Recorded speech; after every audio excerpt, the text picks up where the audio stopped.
这里分布着一众世界级观景平台，傲立云霄之外的美景，超越国内大半的景致。它便是蜀山之王贡嘎山，一座敢于和珠穆朗玛峰媲美、辨识度极高的山峰，海拔7556米，是我国横断山脉的最高峰，也是四川省的最高峰，相当于5个泰山的高度。同时，它也是世界上相对高差最大的山峰。单从山体的高度来说，它比世界第一高峰珠穆朗玛峰还要高出3000米。从其山脚海拔仅1000余米的大渡河谷到其海拔7000多米的顶峰，相对高差6396米。站在它的山脚下，压迫感扑面而来。同时，它也是中国最难攀登的山峰。对于摄影师而言，这里又是毫不费力就能拍出大片的地方。它位于四川省甘孜藏族自治州青藏高原、云贵高原与四川盆地3大地理单元交汇地带，距离省会成都仅200余公里，交通十分便捷。在贡嘎山周围藏着10几个绝佳的观景平台，今天我们就要到这些观景平台来一览贡嘎山的真容。在山的东侧欣赏贡嘎山更为雄伟，在山的西侧能更近距离的接触山体。这些观景平台打开地图导航便可以直达，在去之前一定要提前了解交通管制状况。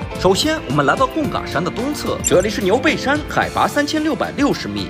它应该是最早被发现的观赏贡嘎山美景的绝佳平台。云海瀑布日照金山，以及夜晚的漫天星空，引得无数驴友慕名而来。紧接着我们来到的是距离贡嘎山稍远的四人洞，海拔3510米。这里的山顶相当开阔，在6、7月份的时候，杜鹃花漫山遍野的开放，原始森林成片。相比于牛背山，这里似乎更加充满生机。离开四人洞，我们来到二郎山的红岩顶，这里海拔3500米，这里的森林覆盖率几乎可以达到100%，它也是离贡嘎雪山最近的观景点之一。在其脚下便是水汽丰沛的大渡河谷，所以来到这里十有8、9都能看到云海日出。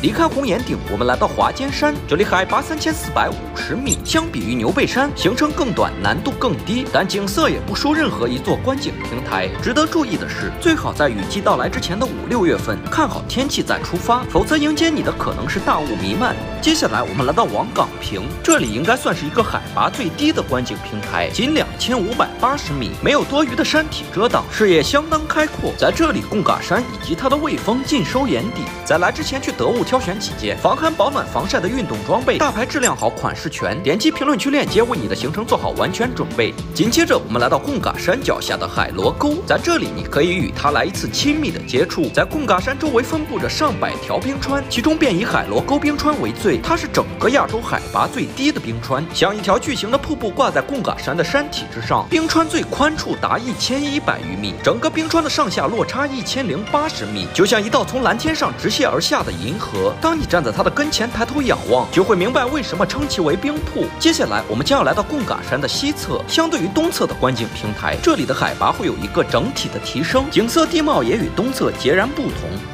首先，我们来到康定机场，走过川藏线的朋友可能对它并不陌生。翻越折多山之后，有一个岔路口便可以抵达康定机场，这里海拔4280米。在这里的草原上遥望贡嘎山，别有一番风味。它也是世界上海拔第2高的机场。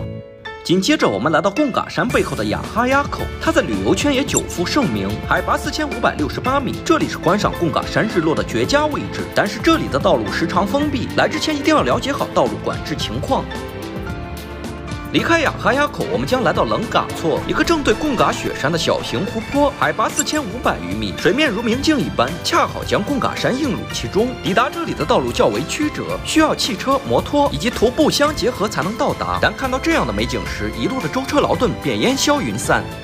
紧接着，我们来到贡嘎山脚下的贡嘎寺，从西侧攀登贡嘎山便从这里进入。贡嘎山的攀登难度可谓是世界第一，登山的伤亡率远超世界第1高峰珠穆朗玛峰与世界第2高峰乔戈里峰，登山死亡率为54%。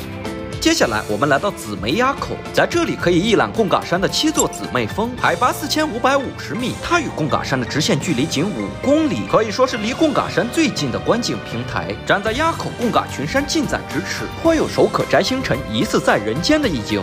接下来我们来到川藏线上新都桥镇道路左侧的高尔寺山巅的黑石城，海拔4200米，在这里不仅可以看到蜀山之王贡嘎山，川西一众连绵的雪峰尽收眼底。以上便是观看贡嘎雪山的观景平台，在天气晴好之时选择一处进行游览，文明旅游，健康出行。